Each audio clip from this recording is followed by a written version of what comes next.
Bonjour à tous et bienvenue sur la chaîne Amokinade. Aujourd'hui on se retrouve pour une nouvelle vidéo de tier list que j'avais pas mal vu passer sur des chaînes américaines. Et en cette période de Saint-Valentin, j'avais extrêmement envie de reprendre cette vidéo, donc je vais classer des tropes en romance. Au préalable, j'ai fait appel à vous en story Instagram pour être sûre de mettre le plus de tropes possible, mais que je connaissais également. Donc bref, j'ai préparé tout ça. Comme d'habitude c'est sur le site Tier List Maker. J'ai fait différentes catégories. La plus haute c'est l'élite. Ensuite on a les chouchous, c'est genre j'aime bien mais c'est pas le truc à chaque fois que je kiffe. Pour le milieu on a good. Ensuite on a tout dépend du contexte parce que ça c'est véridique, c'est tellement vrai. Pour la dernière j'ai mis jamais de la vie. Première trope, c'est le mariage arrangé. J'en ai quand même lu pas mal avec cette trope là. Ah oui, et pour ceux qui ne comprennent pas le mot trope, c'est un schéma scénaristique récurrent et donc là on va traiter des schémas scénaristiques récurrents en romance.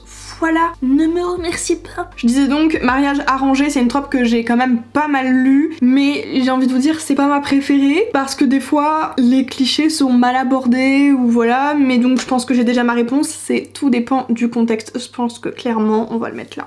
Ensuite, on va avoir Grumpy X Sunshine, donc un personnage assez aigri, pas hyper expressif, pas hyper joyeux, avec un autre personnage qui lui contraste complètement et qui est genre hyper solaire. Ça c'est pareil, il y en a tellement dans les romances, c'est un peu un truc chouchou.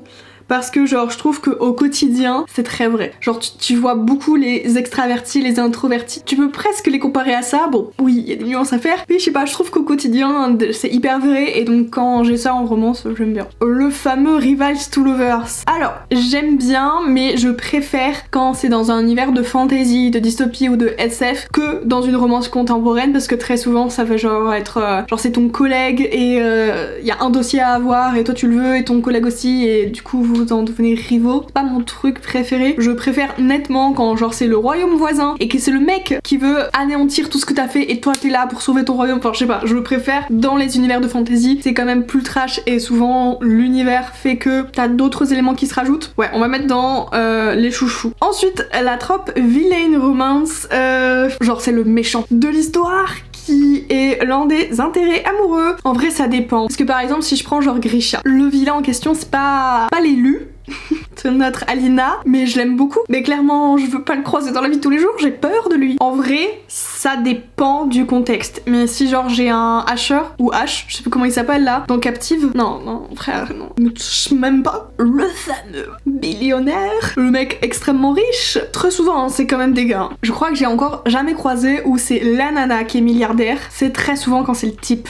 C'est frustrant. Alors là ça va là. Typiquement 50 degrés, il est en bas. Hein. Le coup de foudre. Alors, pour cette trope là, ça dépend comment on l'est abordé parce que je sais pas vraiment si j'y crois, mais j'ai pas du mal à le croire chez les autres. Enfin, j'aime le voir en film par exemple, mais dans la vie, pas convaincue. Que pour moi, y a pas que ça quoi. Alors, on va mettre tout dépend du contexte. Voilà, le Friends to Lover. Alors lui c'est l'élite. C'est ce que je préfère parce que je trouve que tu peux tellement apprendre sur les personnages parce qu'ils ont eu le temps de s'appréhender, ils ont eu le temps de se connaître et il y a tellement de petits fun facts que tu vas apprendre dans le roman, il y a tellement de petits passages qu'ils ont déjà vécu au préalable et du coup la relation est plus dense et plus longue et c'est un truc que j'aime beaucoup. Donc ouais, franchement ça c'est un truc que j'adore. La seconde chance. Regardez-moi bien faire. Là.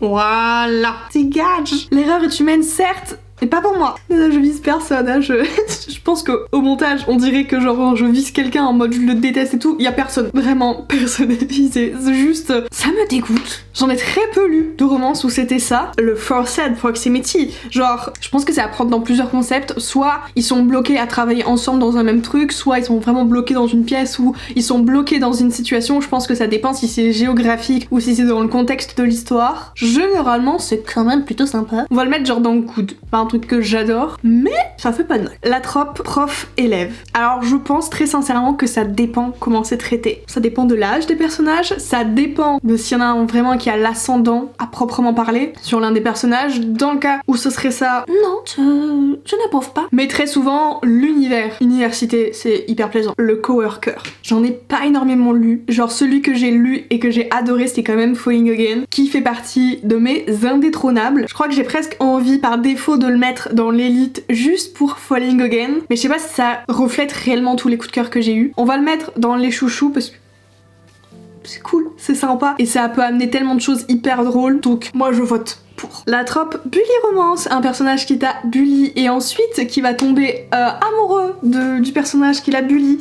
Ça me... C'est comme seconde chance, ça m'énerve. J'ai pas encore lu d'histoire où vraiment le personnage l'a harcelé effrontément. Je crois que la seule romance où j'ai été en mode ok, c'était dans Le Prince Cruel, parce que clairement au début Cardan... Une poubelle. Y a pas d'autre manière de le définir, hein. Au début c'est clairement une poubelle. Le contexte fait que tu comprends un peu plus pourquoi du comment, mais clairement, la première fois que je l'ai lu, je le jette à la poubelle. Ça c'est compliqué. Ensuite, Enemies to Lovers, bon, allez, c'est une équipe qui gagne à chaque fois. J'ai beau dire que c'est un cliché et que je veux lire autre chose que des clichés, mais à chaque fois ça marche chez moi, je n'y peux rien. Je peux pas aller au-delà de ma nature. Ensuite... l'alpha héros. En vrai, ça dépend du contexte parce que beaucoup dans la bitlit, c'est complètement ça. Je peux pas dire que ça me dérange vraiment. Dans les Witch and God de Livestone que j'ai adoré, on est sur ce schéma-là, mais ça dépend de comment c'est traité. Fan célébrité. Oh, et j'ai des choses à dire sur ça. En fait, cette trope-là, ça me fait clairement penser à un vieux film Disney Channel que je regarde avec grand plaisir. Mais je trouve que c'est un petit peu dépassé. Il y en a un que j'ai beaucoup aimé en fan célébrité, c'est Fan Squad, que j'avais vraiment beaucoup aimé de CS Queen. Mais quand je tombe sur un résumé de livre où il y a ça, c'est rare que je l'achète, hein. Hormis encore une fois Fan Squad, je crois que c'est le seul que j'ai actuellement avec cette trope là. Tout qu'on va mettre, tout dépend du contexte. La romance sportive dira-t-on. En vrai, je commence à en lire pas mal, donc je peux pas dire que j'aime pas. Je peux pas dire non plus que c'est genre un truc à chaque fois je saute dessus, mais je pense que c'est un peu dans les chouchous. Je pense que j'idéalise un petit peu ça. L'identité secrète. Alors j'en ai très peu lu. Pareil, ça me fait un peu penser à un vieux film Disney Channel, Hannah Montana est présente. Comment personne a réussi à la reconnaître, il y a vraiment juste une perruque qui la différencie. Je trouve que dans la réalisation, ils auraient pu faire un truc autrement quoi. Non, en vrai, je vais mettre tout dépend du contexte parce que je pense que ça peut être bien traité comme pas ultra bien traité. Ça peut être hyper cliché et parfois je pense que c'est pas hyper réaliste. De coloc à amour, ça j'aime beaucoup. Ça c'est sympa. Ça on aime. Dans les Campus Drivers on a cette trope là, dans aussi un des Morgan Moncon, je sais plus si c'est Aime-moi je te fuis ou Viens on s'aime, je crois que c'est Viens on s'aime, où ça arrive aussi et je trouve que c'est hyper bien parce que du coup tu vois la personne dans son quotidien et un peu comme le Friends to Lover, t'as le temps de construire un truc et de plus approfondir la relation et le caractère des personnages avec cette trope là. L'amnésie, encore une fois, Falling Again répond à cette trope là, mais il y a aussi Eyes Are Dreams et j'ai adoré Eyes Are Dreams et également Falling Again. Je pense que je vais les mettre dans l'élite parce que je trouve que pour le personnage qui lui se souvient de tout mais qui peut pas dire à l'autre que lui il se souvient de tout, je trouve ça hyper bien parce qu'on peut vraiment creuser dans sa psychologie là et ouais, ça rend le truc encore plus dense. Bodyguard, alors j'ai envie de le mettre dans Jamais de la vie. Je sais que je peux peut-être apprécier ce type d'histoire, mais dans l'As de pique on a cette trope là, mais j'ai pas envie d'en le mettre. Tout dépend du contexte parce que je vais pas aller naturellement vers ce type d'histoire. En fait il faudrait une autre catégorie entre Tout dépend du contexte et Jamais de la vie, puisqu'il y a beaucoup de tropes dans Tout dépend du contexte, je vais le mettre dans Jamais de la vie. Par défaut. Ensuite, Brother, Best Friend, j'aime bien. Je peux pas le mettre dans l'élite parce que j'ai pas encore eu d'énormes coups de cœur où c'est dans ce cas-là, mais pareil, je trouve qu'il y a tellement moyen d'avoir quelque chose de dense que je vais le mettre dans les chouchous. Soulmates. Alors ça par contre, c'est paradoxal. Coup de foudre, autant je comprends pas. Autant Soulmates, je comprends. Donc c'est âme sœur, l'élite. Parce que en fantasy, réellement, c'est un pur bonheur d'avoir ça. Le slow burn. Bon, voilà, je suis bon public, on le répète. Dans l'élite, c'est tellement bien, la passeuse de mots. J'ai envie de crier tellement que c'est bien fait. One bed trop. Alors, on va le mettre...